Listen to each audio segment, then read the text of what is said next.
کیا والدین کے سامنے معصوم بچوں کو مار دینا؟ ریاست مدینہ معروف اینکر عائشہ یوسف نے ایسی بات کہہ دی کہ آپ کی آنکھوں میں بھی آنسو آ جائیں گے۔ مزید تفصیل میں آگے جانے سے پہلے Real Urdu T V channel کو سبسکرائب کر دے اور بیل آئیکن کو پریس کرے۔ ساہیوال واقعہ پر پاکستان کے عوام کی جانب سے سخت غم و غصے کا اظہار کیا جا رہا ہے۔ سوشل میڈیا پر لوگ ملوث سی ٹی ڈی اہلکاروں کو کڑی سزا دینے کا مطالبہ کر رہے ہیں۔ ایسے میں نوجوان اینکر عائشہ یوسف نے ایسی بات کہہ دی کہ آپ کی آنکھوں میں بھی آنسو آ جائیں گے۔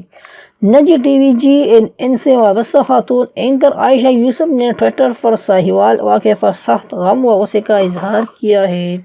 انہوں نے اپنے ایک ٹویٹ میں کہا، ساہیوال واقعے پر دل خون کے آنسو رو رہا ہے۔ کیا یہ ہے ریاست مدینہ کا تصور؟ کیا بدلا ہے ملک میں؟ کہاں ہے تبدیلی؟ معصوم بچوں کے سامنے ان کے والدین کو مار دینا کتنا بڑا ظلم ہے؟ کون ہے ذمہ دار؟ ساہیوال واقعے میں ایک خاتون اور ایک بچی کے مارے جانے پر بھی عائشہ یوسف نے سخت غم و غصے کا اظہار کیا اور کہا کہ اگر ساہیوال واقعے میں کوئی دہشت گرد بھی تو کیا یہ طریقہ واردات ہوتا ہے؟ انہوں نے سوال اٹھایا کہ پولیس ریفارمز کے دعوے کرنے والے کہاں ہیں؟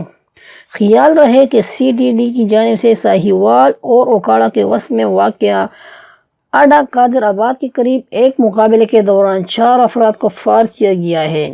جاں بحق ہونے والے افراد لاہور کے علاقے چونگی امر صدو کے رہائشی تھے جو بوئے والا اپنے ایک عزیز کی شادی میں جا رہے تھے۔